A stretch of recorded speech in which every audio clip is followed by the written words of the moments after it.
This content may contain footage and events that some viewers will find disturbing. You're watching PalTV. Over the past few weeks, there's been a sharp increase in the number of people reporting incidents of spiking in clubs and bars around Durham. This has resulted in some people requiring medical attention and, consequently, stark warnings from college JCRs about protecting drinks and looking out for potential perpetrators. In the Sexual Offences Act 2003, it is an offence for a person to intentionally administer a substance to or cause a substance to be taken by another person, knowing that that person does not consent and with the intention of stupefying or overpowering another person. Anyone found guilty of spiking can be sentenced to up to 10 years in prison. Palatinate reached out to Durham Constabulary for a comment on this recent trend. Neighbourhood Policing Sergeant Jason Mole said, "Drink spiking is a serious offence and we will always take any reports of this type of crime seriously, so encourage anyone who thinks they have been a victim to get in touch by calling 101. I would also urge them to seek medical advice immediately and ensure that a hospital blood sample is taken to aid us in an investigation."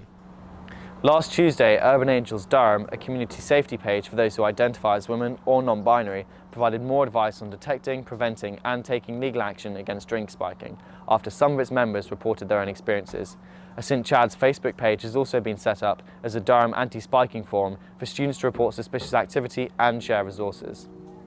A number of students came forward to Palatinate TV to offer their anonymous testimonies regarding personal experiences of being spiked in and around Durham. Here are their stories. Viewer discretion is advised.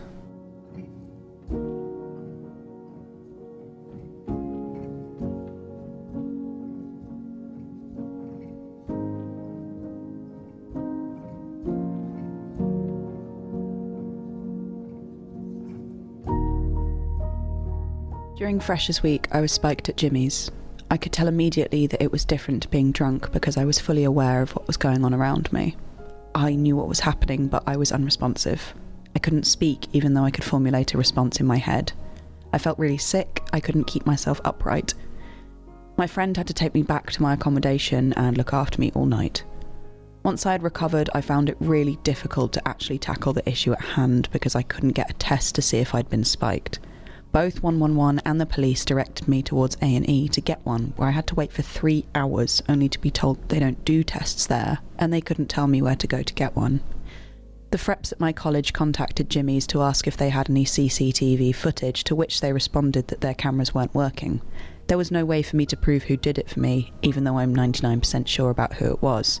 It's really difficult having to doubt yourself when you're so sure who it is, because we live in a society where people care more about the suspect's future than the impact on the victim's life, which makes tackling the problem very difficult. It's taken a huge toll on me mentally. I haven't had a single night out since where I haven't cried or had a panic attack. My friends have had to deal with the fallout as well, having to be there to support me constantly. It takes its toll on them as well. My entire uni experience has been completely destroyed by the actions of one person who hasn't had to suffer any consequences. No one is able to do anything because our own government, our own police force, our own hospitals can't help us. They don't know how to help us. There's no sense of urgency when helping us. Even the staff exec teams at the colleges don't really know what to do. Yet they still try and show off how tirelessly they work to fight sexual assault, when at the same time their own students are suffering at the hands of it.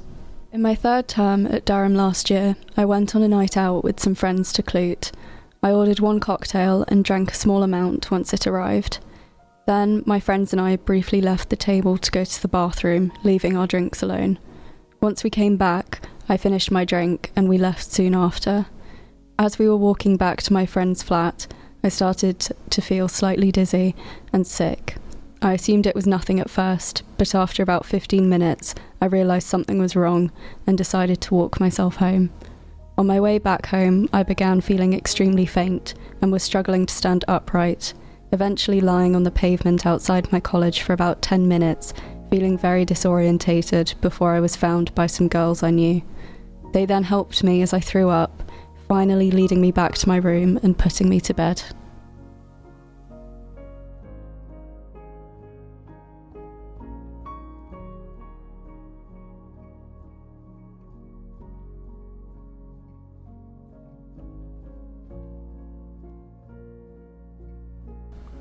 The police also supplied the following safety tips for students.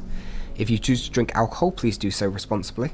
Never leave your drink unattended, and be wary of any stranger who purchases a drink for you and the pouring and delivery of the drink was not witnessed by yourself.